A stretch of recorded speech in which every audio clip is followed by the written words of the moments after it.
building a business. But today, collectively, Women of Commerce Board all agreed that providing some sort of information and resource on branding and social media for business growth would be very beneficial to everyone that joins us today, given what's going on. So today, I would want to start off by saying branding and social media is a very, very big topic.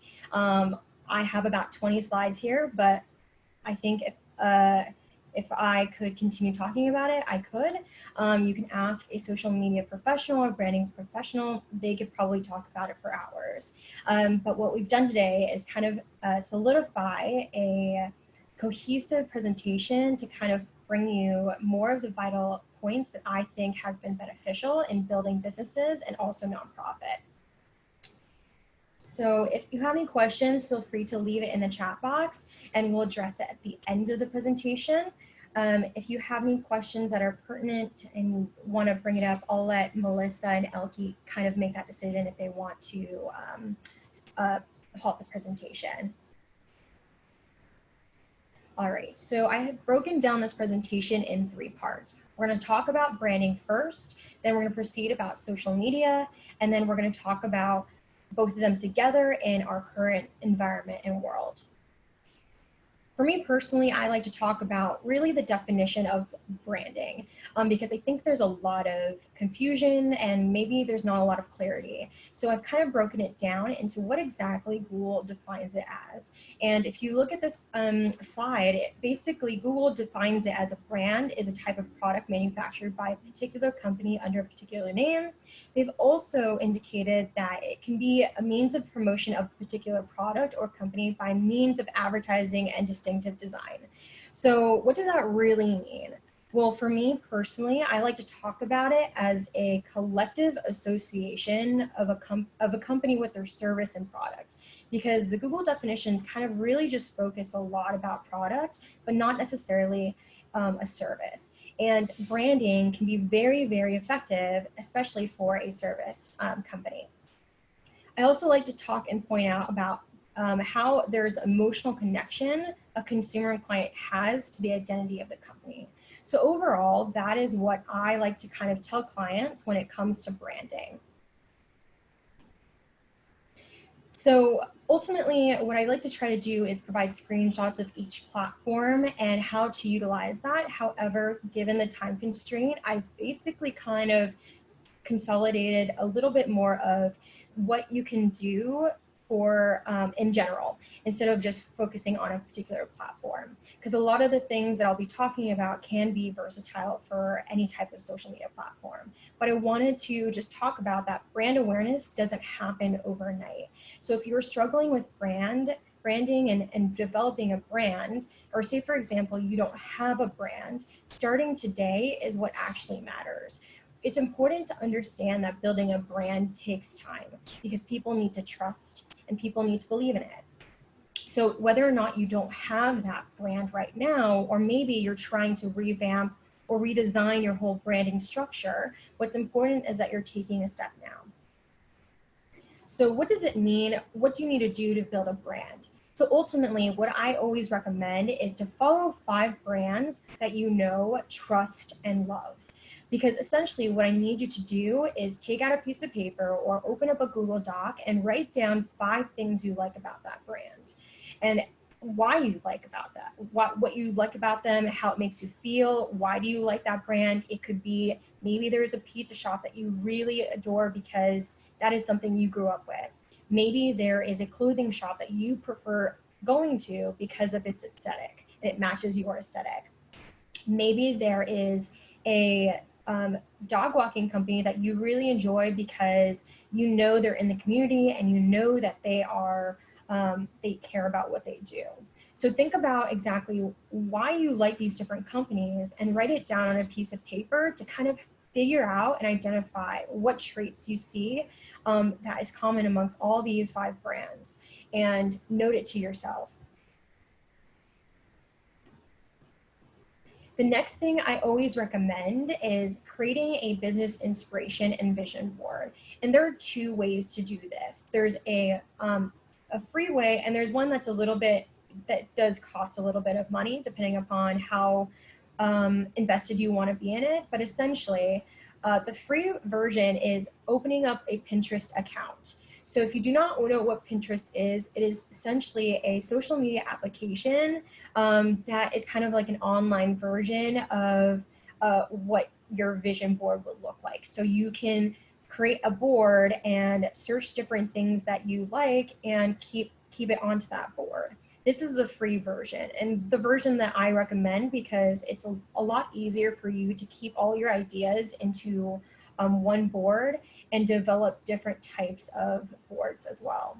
The other option is to actually create a vision board. I have one here, but I'm not going to move my camera in case I mess it up. But essentially you can buy a cork board, get some magazines that align with the company that you are trying to build or the brand that you're trying to build, and take out different types of images or text that represent what you are trying to have people think of your company as. So that is something that I highly recommend because it gives you a visualization of exactly what you are trying to achieve from a branding standpoint. Now, branding can include a different variety of things, but for me personally, I always try to recommend you to select a color palette for your company or brand. And the reason for this is because if your clients or consumers are able to easily identify you through the type of color palette that you have, then most likely they're always going to be able to bring your name up or to immediately think of you. Because what you want to do when you're building a brand is to have it as easy as possible for an individual to think of you as the one to recommend to a friend or the one to go to if they need some sort of help from you. And to do this, I always recommend to select and identify what colors and to pick 3 or 4 that you want your business to be associated with.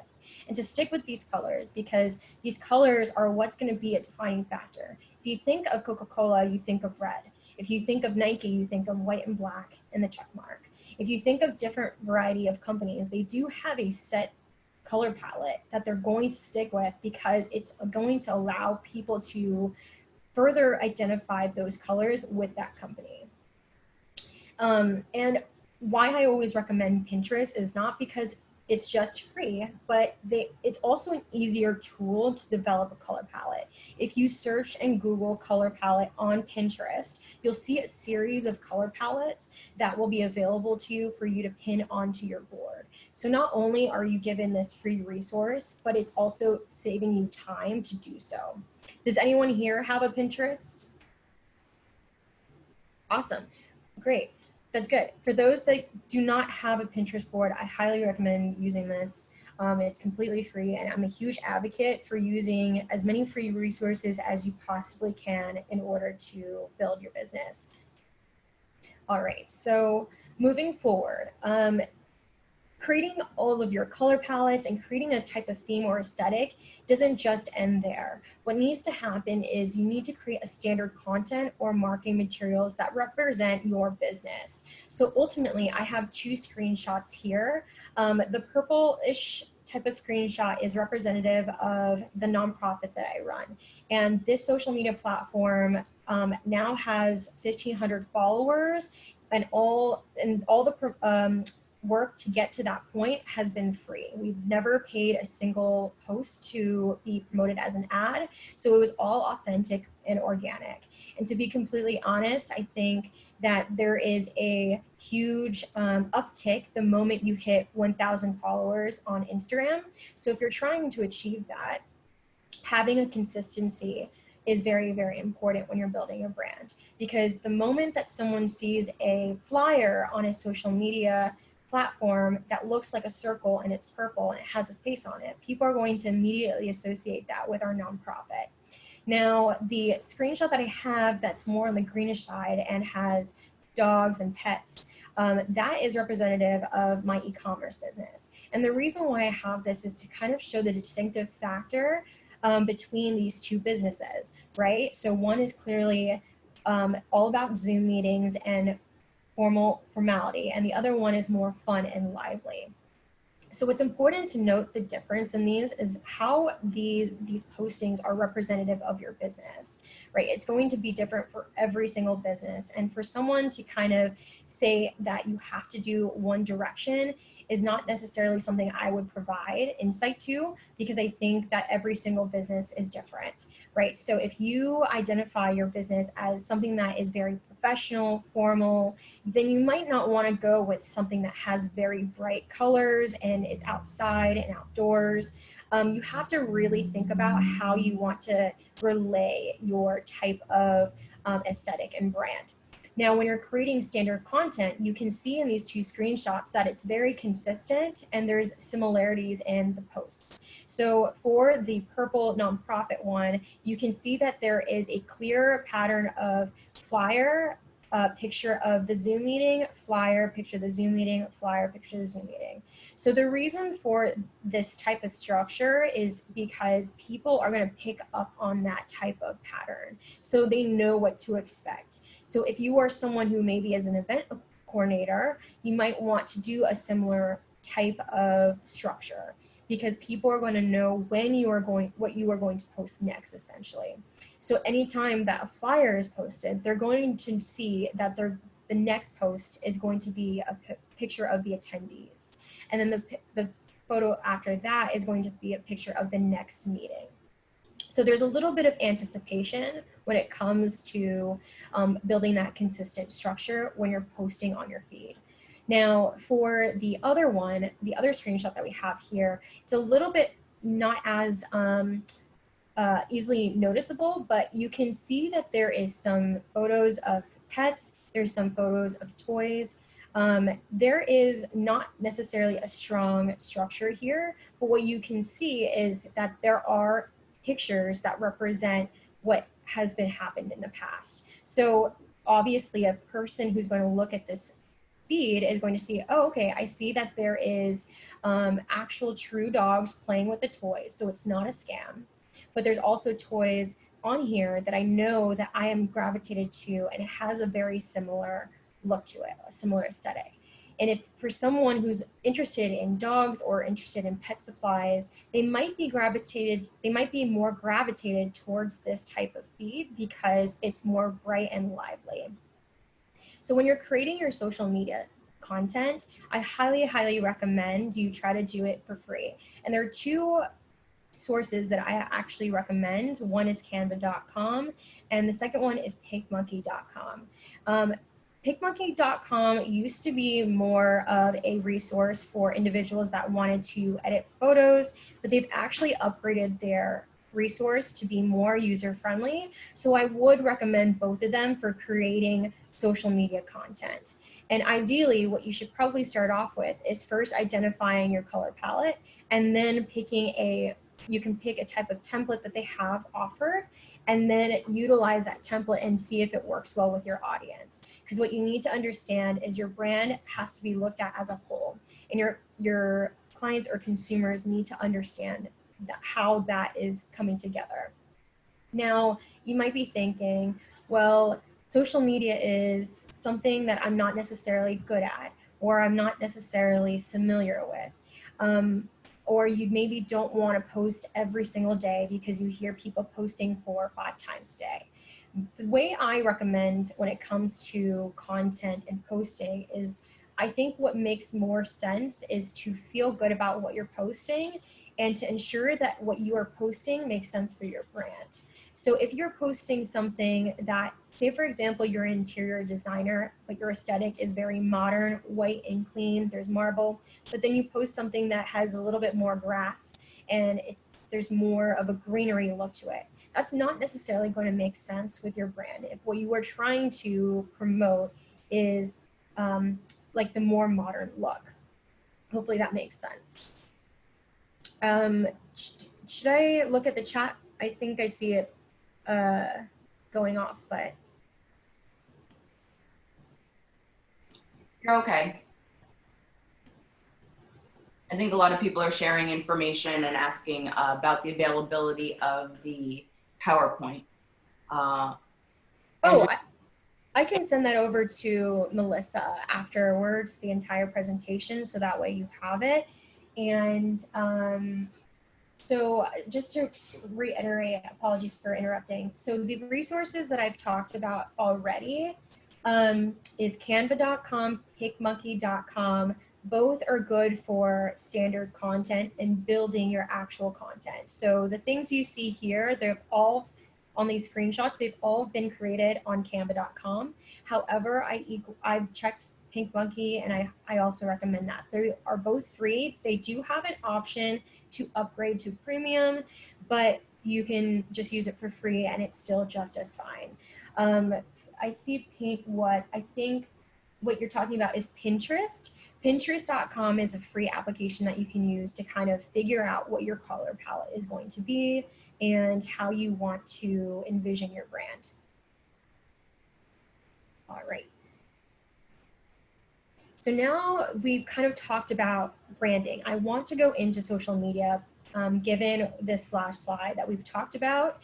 And again, I typically go through each type of platform, but given our time constraint, I've kind of encapsulated what I would recommend doing, and it's very versatile for each platform. Obviously, each platform is unique in the type of features, but if you can either reach out to Elke, as I know she's familiar with each platform, or myself if you need more information.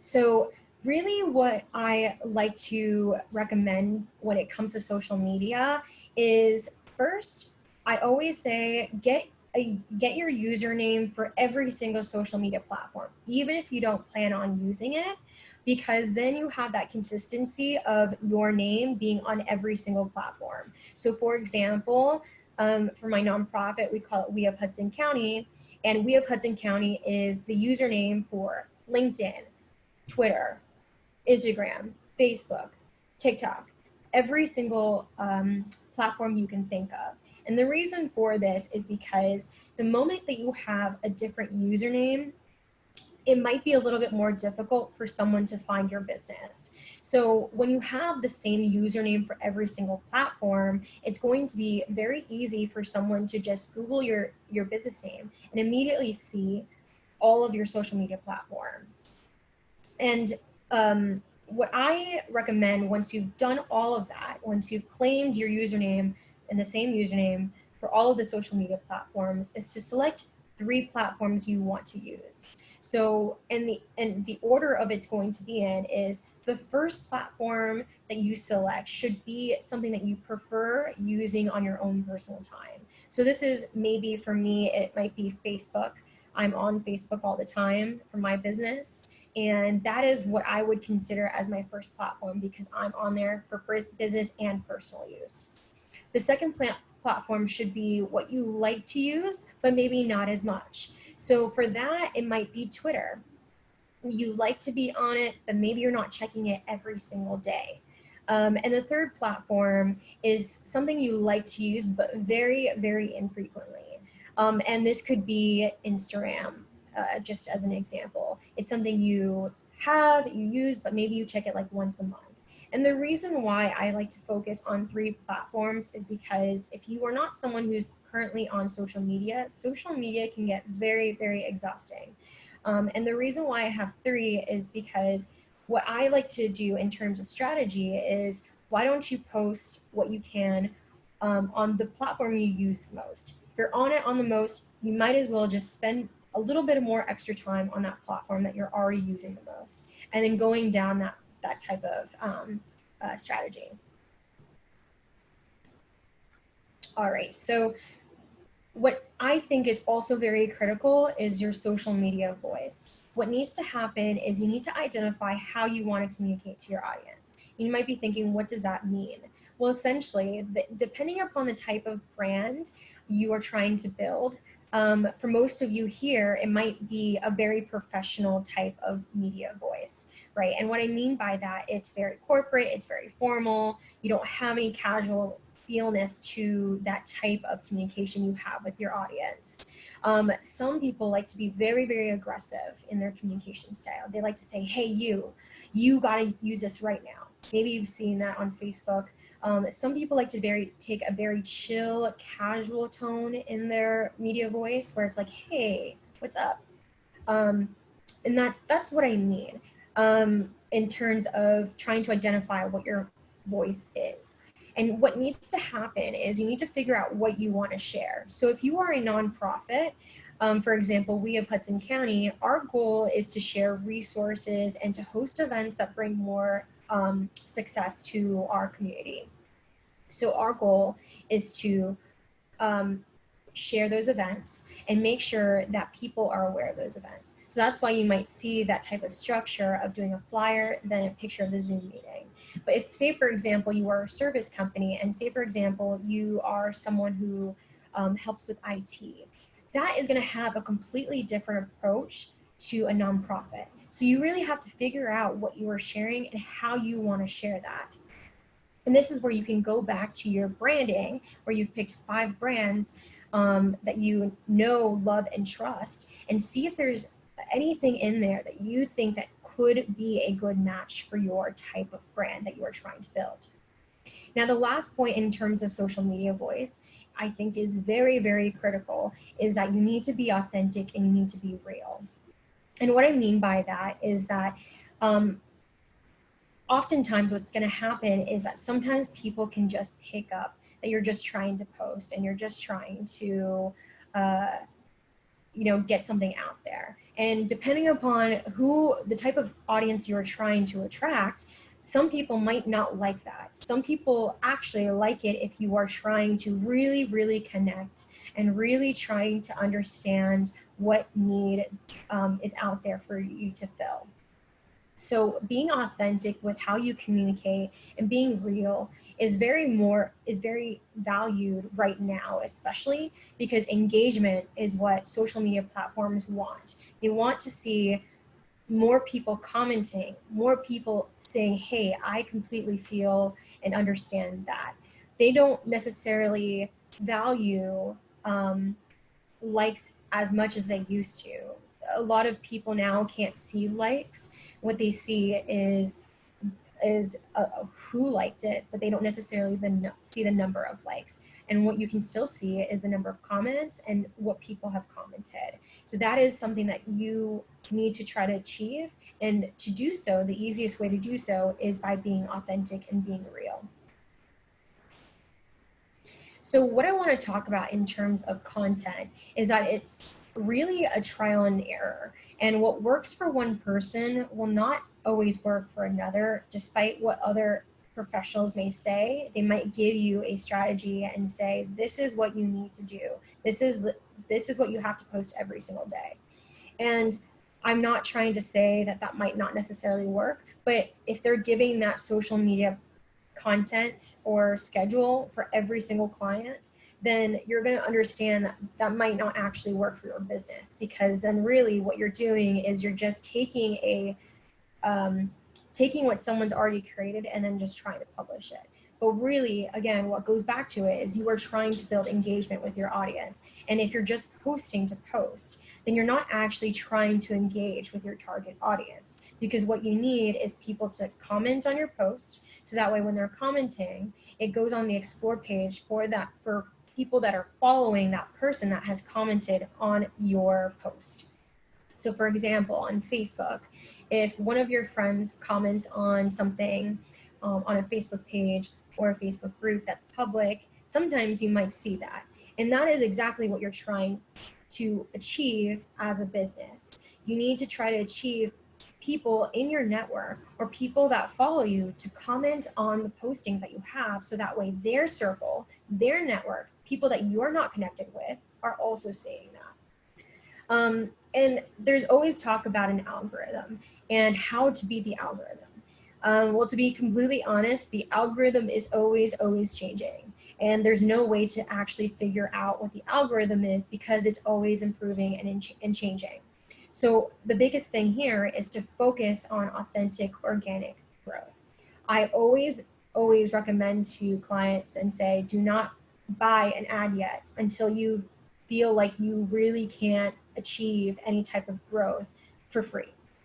And the reason why I say this is because I personally believe that authentic organic growth, which means not paying for an ad or not posting an ad for your business or brand is just a much better route, because the moment you pay for an ad, the social media platform is going to pick that up and you may get a lot of engagement, but now you're going to have to rely on buying more ads on that platform to continue that engagement and to continue reaching more people.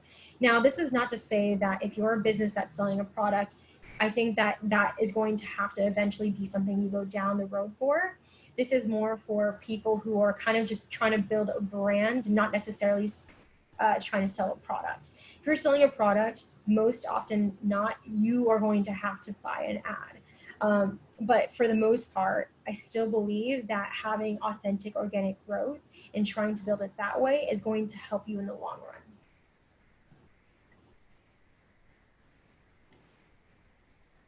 Now, the thing about building content is that you have to build consistency. If you don't have consistency, you're going to lose traction with the engagement that you work so hard to build. So what's important is to develop a routine for social media platforms. I usually recommend to strive to post at least once a day, because if you're posting once a day, what's going to end up happening is that at least you're posting up once and people can see your information on their feed for that day. If not, they're going to see that feed that you posted today, tomorrow.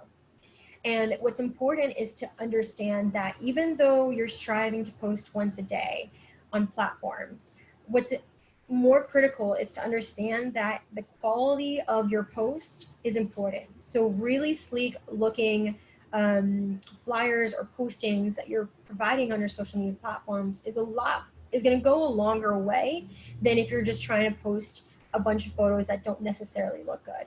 And you have to understand that each platform has a different type of aesthetic. So Facebook, what I've noticed is it's not really about like the aesthetic of your feed, because your news feed isn't like Instagram where everything is just on one page and people really go on Instagram to kind of feel an aesthetic. So you have to understand the differences of each social media platform and just ask yourself, why do you use Facebook? For what reason are you going onto this platform more so than Twitter?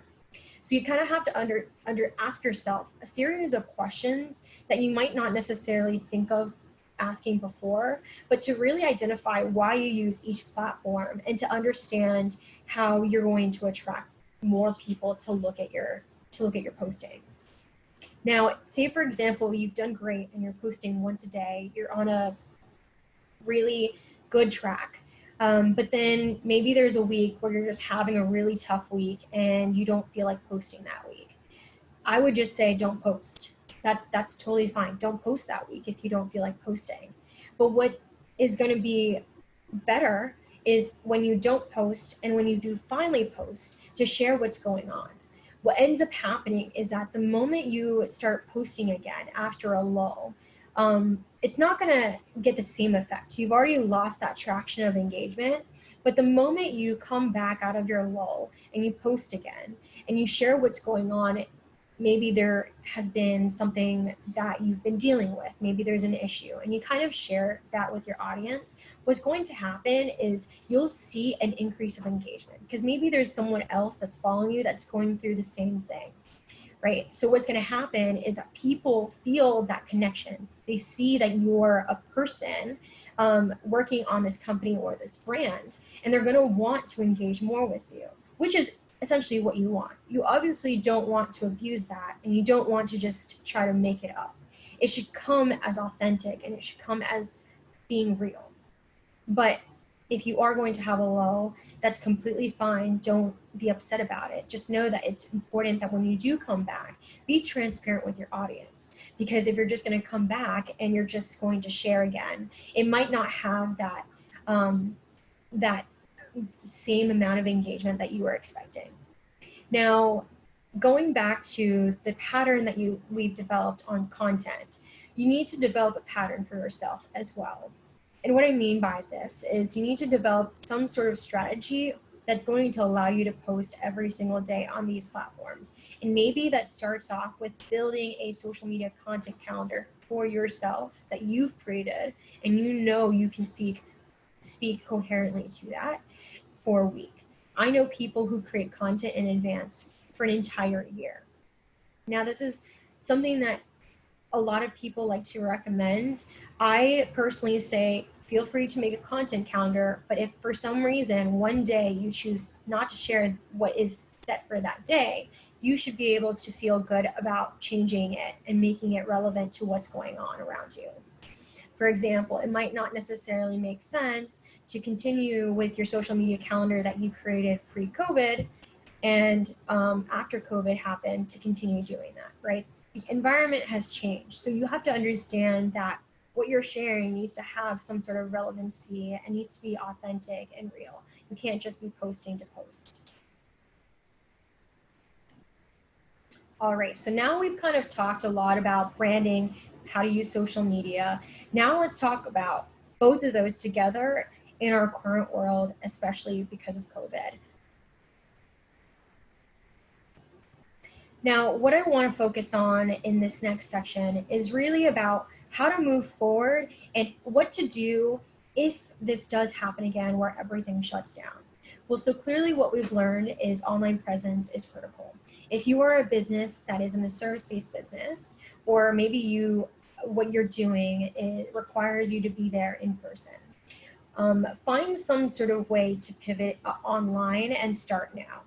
What's really critical is for you to build and strengthen your brand now. This is important. If you haven't done that yet, or if you're trying to revamp it, you need to work on that now in the event that everything shuts down again and the only thing left is your online presence. So if you haven't done that, do it now. Now, going back to consistency, that seems to be something I keep repeating, and it's because it's very important.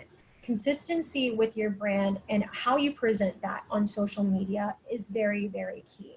You cannot just be thinking that you can change your color palette every 2 weeks. That's going to be very, very confusing to the consumer and client. They're not going to be able to understand what you're trying to essentially promote on your platform. And what's going to end up happening is that they might really like a set color palette that you've chosen early on and the color palette you decided to change it to. And what they're going to think is they're not going to even notice you, or maybe they might not necessarily think of you right away because you've changed that color palette. Having some sort of consistency where an individual can just know for a fact that they're going to you and they know what they see on their platform is a representation of you and your business. So the thing about social media is clearly there's a lot of platforms that we've talked about, right? You need to now make sure that you have your business handle on every single social media platform and then pick 3. Now, when you have those 3, it's important for you to invest a little bit of a better understanding of some of the new technology features on those applications when they put it out. For example, on Instagram, they have Instagram stories, they have Instagram Live, and they have a feature where you can now just do a video chat with someone on Instagram Live.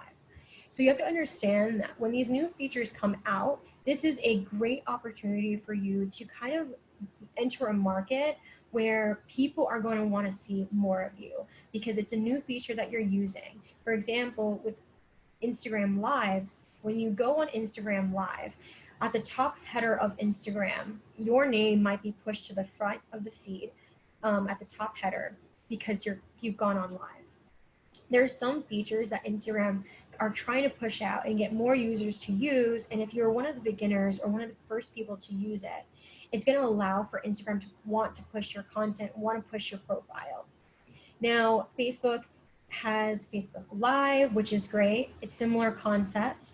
And now there's Zoom, right? Zoom is not necessarily a social media platform. However, there's ways that Zoom has tried to connect with Facebook and other platforms. So you have to kind of invest a little bit more of a better understanding about how you can use these technology features to kind of gain a higher traction of engagement when you post. Now, the biggest thing I always recommend is to try to get as much real feedback as possible to ensure that you're staying on the right path of engagement.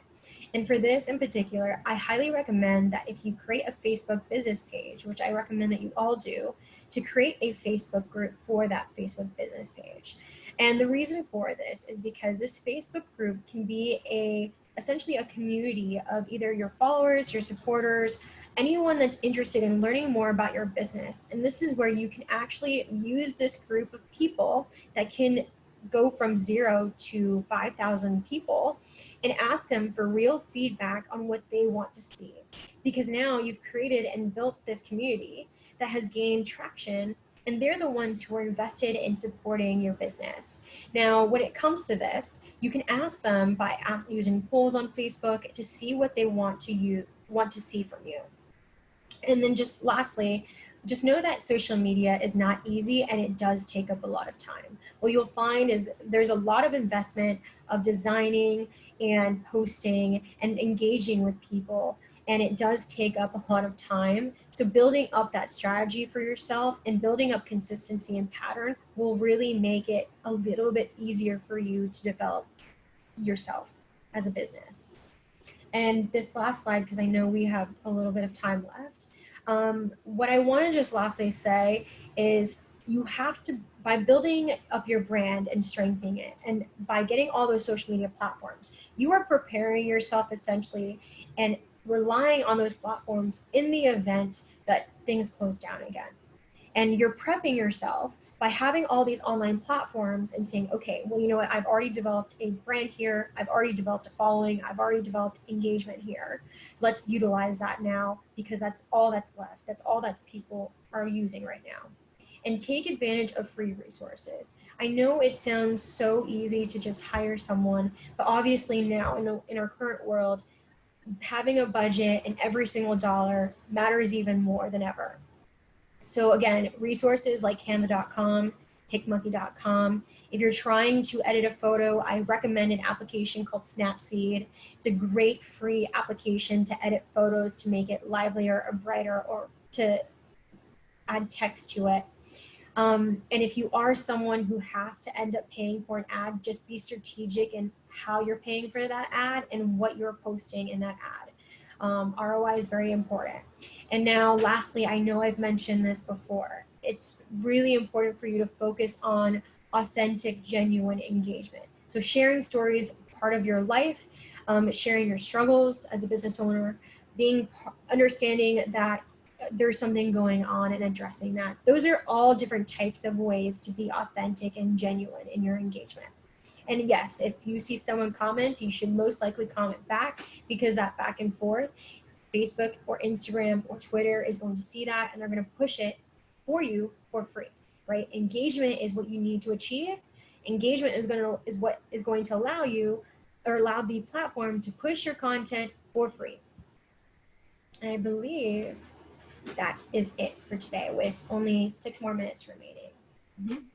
Sorry, I was trying to not waste anyone's time here, but hopefully that was helpful. And it looks like I've got a question saying Snap what? So here, I'll write down all the applications I've mentioned: Pinterest, Canva.com,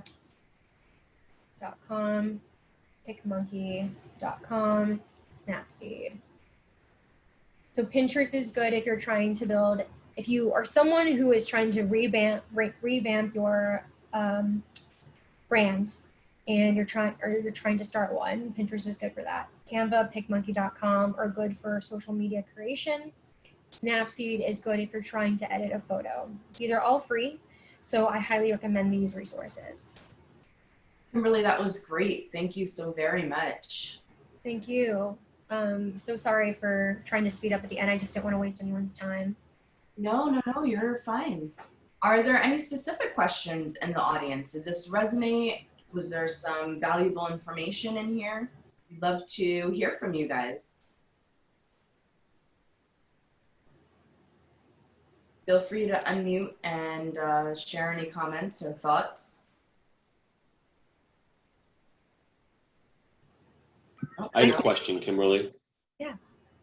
Earlier in your presentation, when you showed the pictures of the posts with the circles and the purple circles, I was just confused. Was that like 9 examples of different posts that you made? Like you made one day with the circle, then the next day, or one post with the circle and then the next post with the screenshot of the Zoom, or was that whole, I was just confused about how many posts that actually was. It looked like either it could have been one big group or 9 individuals. Oh, so that's a good question. So this is actually from Instagram, and it is multiple posts. So let me just bring it up.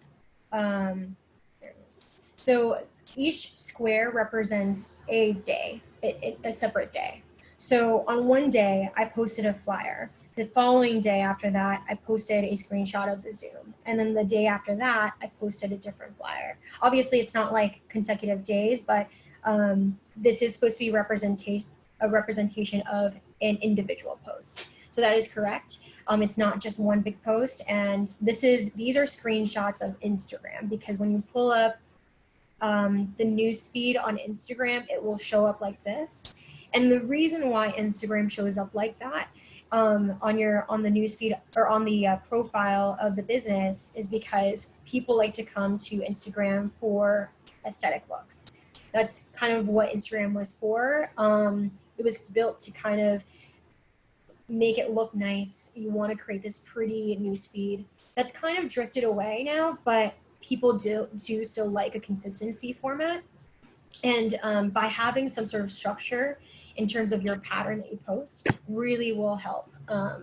And to be completely honest, what you can do is go back to what I said earlier. When you're following 5 brands, you should check out to see what they're posting. Most often not, they have some sort of strategy where they've kind of posted a specific different thing. It could be like a quote one day, and then the next day they post a video, and then the next day they post a picture of the product. Sometimes there is a strategy that you can pick up on, and by following 5 different brands or companies, sometimes you can kind of figure that out.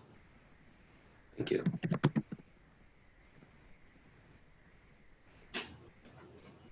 Does anyone else have any other questions? I'm trying to think of what other resources I've used. One of the questions that I always get is it worth paying for a program that automatically posts for you, so that way you can, create your social media content calendar? I have used this one system that I'm forgetting the name of. Tom, do you know what was it?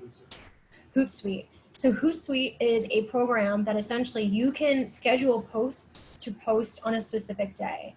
And I paid about like $300 for that. And to be completely honest, I personally thought it was a waste, because even though you're creating and scheduling content, what ends up happening a lot is that if I don't feel good about that specific post for that day, say for example, there's something going on and I think, or maybe there's a sale that we need to happen more immediately, I end up having to remove that post that I've scheduled and change it anyways. So what's really depending upon your budget, you have to figure out if that's the type of strategy you want to go with. Is it worth paying $300 up front for a service that you might not necessarily use because you want to be authentic and organic in your growth? I've definitely used Hootsuite. I think for some people it works really well, but for me personally, it just did not work well.